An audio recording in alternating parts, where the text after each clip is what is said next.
to Maga Woman TV, and we're back again. And today I'm with Fiona van Lochem, who's actually written an article for the March issue of Maga Woman magazine. And I thought I'd have a bit of a chat to her because the article she wrote about was becoming a warrior woman. And I think that lots of Maga women are ready to step into their warriorness or warrior goddess part of their life, where they start to capture the essence of who they are. Many women have been very much in their masculine energy because that's how they've got through life, but now it's time to embrace some of the feminine side of them and really bring out that warrior goddess. So thanks for joining me today, Fiona. Thank you, Angela, for having me. This is exciting. So tell me a little bit more about the warrior woman. Who is she? How does she get birth? Just talk to me about the warrior woman. Okay, so I see the warrior woman as who we are when we were young, you know, that tiny little girl who had passion and excitement and drive and just went out and got whatever she wanted because it looked exciting. And then life happens and we sort of become engrossed in the day-to-day and who we are supposed to be, I guess, is the key thing. And we take on board lots of restrictions, you know, that have been passed down from generation to generation to generation. And then women find that as they get to this, you know, crossroad in their life, where they're either transitioning through a different career stage, or if they have children and their children are starting to step into their own independence, and they're sort of in this, well, who am I and where do I fit in this? And then they start to recognise that that little driving girl is still in there, but she's blossomed into this beautiful, courageous woman who then needs to step into all of that little girl excitement, but encompassing the feminine side of that. So I guess that's how I see the warrior woman. So for a woman who is coming into this stage of life, you know, as you say, their children are getting a little bit more independent, and she's starting to notice that the little girl is speaking. But for many women, they would be so indoctrinated or have such strong beliefs that it would be hard to actually let her out, wouldn't it? Oh, very much so. Because society has told her this is the way you've got to be. You know, to be a good mother, you must do this. To be a good worker, you must do this. And it's almost a bit like rebellion in a way. It is. And it's like cracking that shell. And because it's so unfamiliar, they've had so many years of this message being passed. It's a bit like the storytelling that, you know, Indigenous cultures do, but we do it on a subliminal level, and we tell our mothers have told us and our grandmothers have told us through their actions and through their emotional expression that we must keep ourselves small, that we must keep our opinions to ourselves, that, you know, raw emotions, we're being too sensitive is a key word that's often used. So when a woman suddenly starts to recognise that her voice has been reduced and her passion has been reduced because of the subliminal stories that have been passed along, she wants to break free of that, but it's so foreign to her, and those beliefs and those values and those restrictions are still there in the generation in front of them. So it's that huge rebellion of, oh, can I do this? It's a bit like when a teenager is testing the boundaries. You know, they try all these things, but they still want to be told that, you know, it's okay, that you have to stay within this, but I'm going to test this. So I guess it's that next transition for women to go, okay, well, I've got all the wisdom of my years up to this point. I can use that to give myself permission to break those boundaries and just give it a little go and step outside the shoulds and the unwritten laws that are so indoctrinated into our DNA and who we see ourselves as, that it's a scary thing, but that's what life is. Life is that, yeah. And we do actually have some really great role models for this, and one that always comes to mind, and particularly recently, is Oprah. Yes. She's a woman who, you know, she grew up in America. She grew up as she was black, she was a woman, she was on TV, she was the first black woman on TV. She had her own show. She's very, very successful. She's very, very rich. And she kind of got knocked all the way, but now as she has come to this stage of life, her Maga stage of life, she's really blossomed because she's really stepped into, even though she was fighting all the way along, she still kind of kept to within there was a boundary, and she knew that she had a boundary. She knew she could go so far, but she couldn't go over it. But now she stepped into it. And when we look at the speech that she did a couple of months ago, where she just stood up in all of her glory of who she was, and she just allowed her voice to boom, and there was so much power in that. There was so much that she's totally where I see a warrior goddess, and it's amazing that she's about to, the movie that A Wrinkle in Time comes out and she looks like a warrior goddess. It's like, that's someone who I see really is stepping into it. But even though she's in the public eye, women like you and I who are just doing our stuff at home, we can do the same thing in our own way. Exactly. And because she came from a place of truth, she spoke from her heart, and I don't even know that she would have rehearsed what she might have had a few ideas in her head, I don't know, but because it came from her heart, there was so much passion behind it. And that's part of what we've restricted in ourselves, is that intuition. It's that knowing. It's that who we are as women in the feminine. And you mentioned before that we've operated a lot in the masculine in order to get through society. And so this shift towards the feminine is equalising that balance. And that's important for males too. They need to tap in and search their feminine side in order to bring that balance back into check. So being the ordinary person at home doesn't mean that we can't start, going in and listening to that inner voice that's saying, this isn't right, this doesn't feel right, or this, oh my God, this is so exciting, where that little voice in the back of your head going, oh yeah, but you shouldn't be doing this because whatever. And it's about challenging that. Well, why shouldn't I? Who says that that's the path I have to follow? Where is that written down? And even if it is written down, why is it written that way? Who's it been written by? Why do I have to follow that?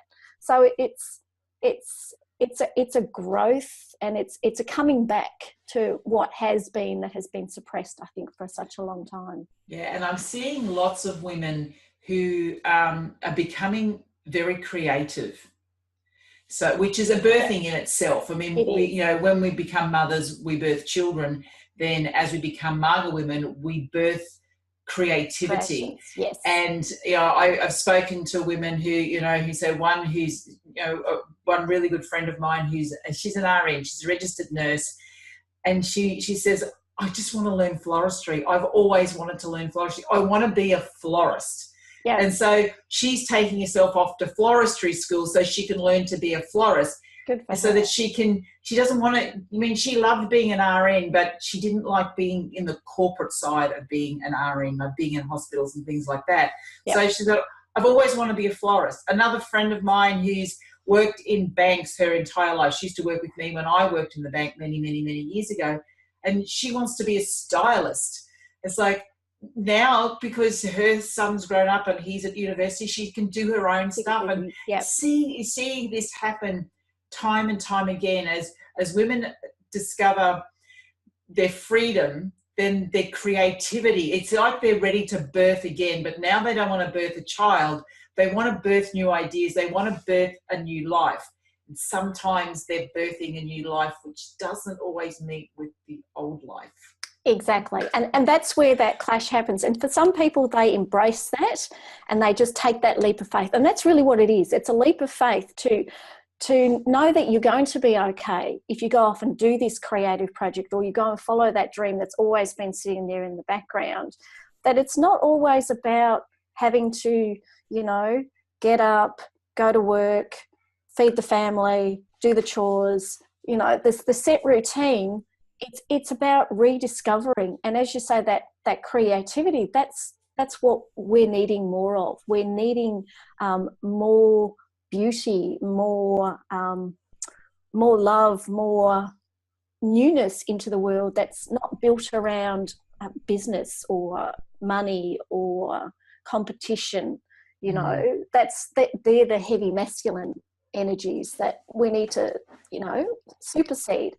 And women often find that, you know, even though they're doing the same thing, they're doing it in a different way. And we were just talking about that before, that we can all share the same ideas, but what you bring to the table is going to be different to what I bring to the table. So if there's a woman out there sitting there thinking, oh, I'd love to do this, but there are so many other people that do that, it doesn't matter, because what you present, what you offer, and the vibration that you bring to it is unique to just unique, you. that's right. And that's going to attract certain people, as we call our tribe, to you. So it doesn't matter if there are 20 other women studying floristry, your type of floristry is going to be unique to you. And that's what we need to encourage in each other and cheer each other on. It's like, yay, good on you, go out and have a go. And even if it doesn't go anywhere, it doesn't matter. It's come from here, and you've fed your soul. And that's you do it from a place of fun. Yes. And for me, the magazine is totally about fun. When I decided to put, I've had an idea of having the magazine for a few years. And when I thought, okay, well, I'm going to do this. In the past, when I was going to do it, it was about business. It was about, okay, if I do a magazine, what's it going to do for my business? This time it's like, I'm going to create a magazine. And I have no idea what I'm doing. I've never done this before in my life, but I'm just going to have fun with it. Even when I went to find a graphic designer, I went on to a couple of freelancing sites, and I thought I was going to be looking for a woman who was in her mid-40s to mid-50s. That's who I kind of thought. I thought I was going to be looking for a Maga woman to do the design for my magazine, because I thought that's who would get it. Yep. And I had a few different quotes coming through, and then, to be honest, a young guy, he's 19. Oh, wow. What a guy. He comes up to me with a concept, and I went, like, I loved his work. And I went, okay, let's just have fun with this. I have no idea where this is going to go. I said, I'll just let him do the first one, and if it works out, that's great. If it doesn't matter, I'll find someone else. He did a fantastic job, and he's done the first two, and he's going to be doing all of them now, but I didn't get hung up on what was going to happen. And for me, this is, I love doing it. So whilst I love doing it, I'll continue to do it. But if I love doing it, I'm going to stop doing it. Stop doing it, exactly. And that, you know, the fact that you took on a young and a male instead of the Maga woman person that you were thinking of taking on just says all that we've just talked about removing the restrictions and the boundaries of what should be. That's right. So that's the same for a woman. If she wants to go out and do something that society wouldn't dictate to be the right thing for a woman, it doesn't matter, because someone out there will love what she's got to offer. And, that's right. You know, and a lot of people think that a warrior woman has to be fierce and strong and, you know, encompassing all those masculine qualities, whereas I see a warrior woman as being gentle within herself and using her wisdom and her intuition and her knowing and that creativity that you're talking about, and allowing it just to bubble up and not question it, not second guess it, not overthink it. So move from here back into here. Which is what you're doing with your magazine. You know, it's fun, and when you're having fun, other people tap into that fun and they want to be part of that fun. And, you know, it makes such a difference than when someone else is doing it from a business headspace. And as you were talking, what came to mind was the latest Wonder Woman movie. Yeah, which I haven't seen yet. Okay, because so she was very much she's a warrior woman, obviously. But what she said, you know, yes, she had the strength, but what she did was she didn't use brute force for brute force sake. She used creativity. She came from her heart, and she used her mind, her wisdom. Yep. Rather than, you know, you look at all the other, you know, superheroes and all of that, they're all just into fighting and whatever. Yeah. But with Wonder Woman, she very much was that warrior woman, in that there was a softness to her, but there was a creativity to her. And she used the wisdom that she had learned, because she came from a an island full of women who are just like her, warrior women. Yep. And it was very much about the feminine energy as opposed to the masculine, go out and kill them type thing. Yeah. And it was like, because as you were talking, that's what came to mind. That's exactly how they portrayed her, which is why it was such a great movie, because, you know, she wasn't seen as a weak little wallflower that they were protecting. She was strong, but she was strong within her femininity. Yes. She wasn't masculine strong. Yeah, beautiful. And that's the thing, because every one of us has our story, you know, and we don't necessarily have to sit in our story. We can use what has happened throughout our lives, all the good and the bad, to step into that innate strength, so that is what drives the warrior woman, not the pain and the misery of our stories, and that we don't have to carry that with us, but we can then use that as a launch pad to step into that creativity and that feminine and that heartfelt growth that we can then share with others. So continuing on with that, say we've got a woman who's watching this and she knows that she's got a voice, she knows, but she's not sure how to express it. She knows that she wants to do something different, but she's also there and she's afraid because she thinks that if she changes, that it's going to upset her family, because she'll kind of be maybe moving on. Her family, particularly her husband, might not be there. The kids might not really totally get it, and they might kind of still want her to be the mother, whereas she wants to step into the true glory of who she is. Yep. What do you suggest? Where do you think she should start? She has to start with just taking that first step, really, whatever that is for her. And rather than looking at that big picture and wondering how everyone is going to react, when we step into our truth and we're comfortable with our truth, other people become comfortable with our truth. And if that means that they have to do a little bit of adjusting for themselves, then that's going to happen. You know, if a seed plants in a forest and it starts to grow, then other plants have to adjust to the growth of that tree. The tree's not going to stop growing because there are other trees around it. You know, they all adjust to each other. And that's part of what women need to do. You know, that definition of what a mother is and what a mother role is for each individual woman to explore and expand. You know, you don't stop being a mother just because you step into the truth of who you are and start expressing real parts of yourself.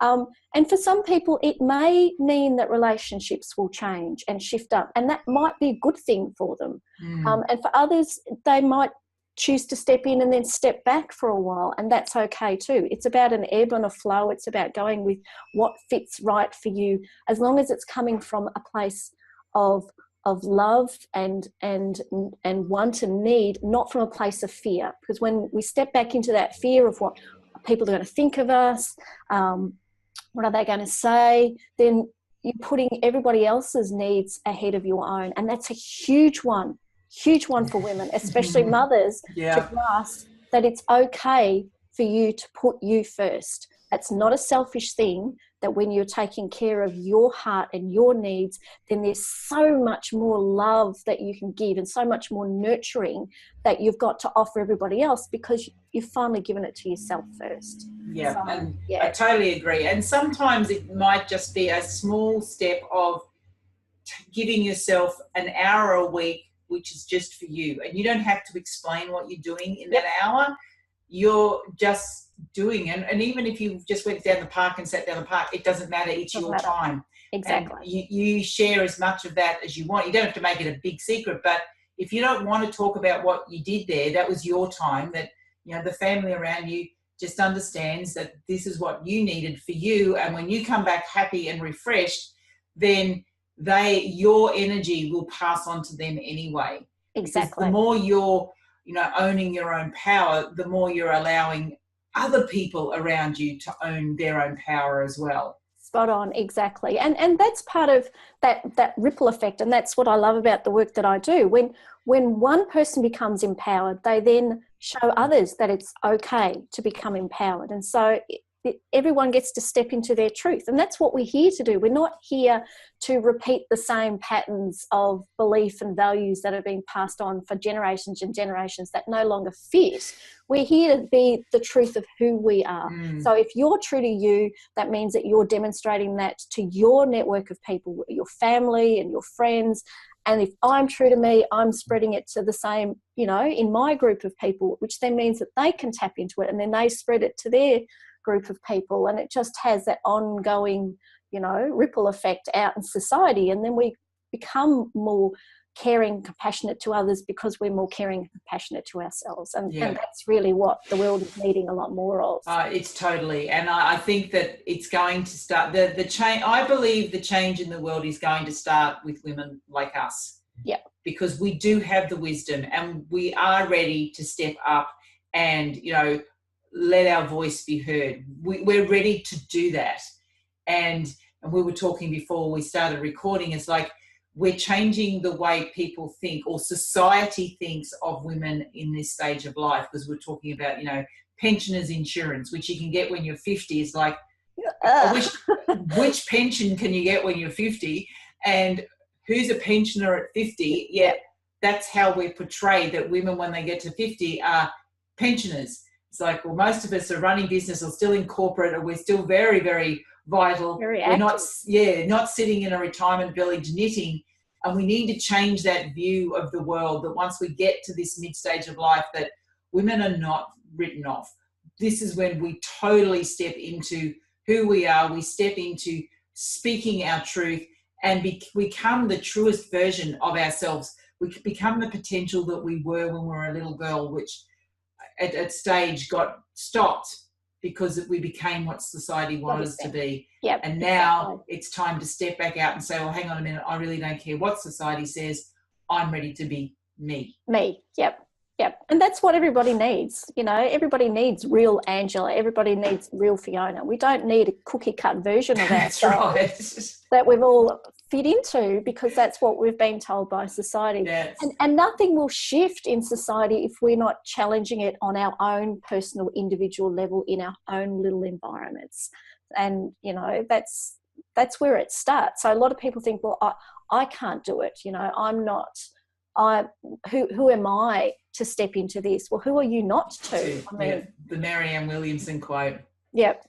And the best, and I think the easiest way to do it is to do it with other women. Yes. And that's where community, because one of the things that we've lost in our society is community, and finding other women who are going through the same thing, who you can talk to, who will support you. Because when women come together, and I'm finding this in the Maga women circles, when women come together, so much can happen. The energy of what occurs when women come together to support each other, to speak to each other, to just be themselves. And they don't have to pretend at all. Like, the energy is unbelievable, and that's where the power is. It's in women coming together, because one woman standing up and trying to do it on her own is darn scary. Yes. But when we do it as a group and we come together in community, whether or not it's online community or physical, getting together, that's where the magic happens. Yes, it does. It does. And that's where, a woman who's sitting here watching this going, well, what can I do? Where can I step in? It's starting that. It's starting that conversation with even just one other woman. You're already starting that connection. You're really starting to build that community, because then they invite somebody else in. And, I was just thinking about that the other day too. And it grows. So it doesn't have to be a big thing. It can. No, it's actually better, because women, Maga women tend to like the smaller, intimate gathering rather than the big, hundreds and hundreds of women, which is why with the circles, we keep it small. Really small. Yeah. So, anyone who is watching this video right now, if you're not already a member of the Maga woman community, you should join us. We are on Facebook. I've got a private group on there, and I run circles once a month, which are free to join. So, come along and join in the fun, because we get in there and we talk, and we have different conversations about all different things. And there's always someone there. If you need someone to support you, there's someone there who will support you, and I'll be building the community so that we've got, you know, little satellites, live groups running all around the country. So that's the plan as well. So yeah, you don't have to do it on your own. You know, find someone else who will talk to you. And that's how I started. That's how the Maga Woman Project started. I spoke to someone else and found out she felt the same way I did. And I went, hang on a minute. Then if we're both feeling the same way, then there's other women out there. And that's when the Maga Woman Project came to me. Well, it wasn't called the Maga Woman Project at that stage because I didn't know what Maga Woman meant, but now I do. Yeah. Which, for anyone who's watching, Maga is Sicilian for magic woman or wise woman. So that's what Maga means. Which is what we are. We're magic women. We're wise women. Definitely. We're wise women. We've got wisdom beyond what people know that we've got. Yeah. And the great thing about Maga women is they love sharing their wisdom. Yes, they do. They do. They love to share it. And I want to thank you for sharing your wisdom today, Fiona. It's been absolutely fantastic talking about warrior women and stepping into being the truest version of yourself. So thank you so much for joining us. Thank you so much, Angela, for having me. It's been fabulous. And I want to thank everyone for watching us. So keep an eye out, the March issue of Maga Woman magazine. You'll find the article that Fiona has written with so many more articles. Please share this video around with all of your friends. Let anyone that you know who is a Maga woman, who might want to know more about what we're doing, who wants to read the magazine. The link will be underneath this video. It's a free magazine. You can download it, and there's heaps of great articles every single month. So thanks for joining us. From my heart to yours, infinite love and gratitude. Bye. Bye.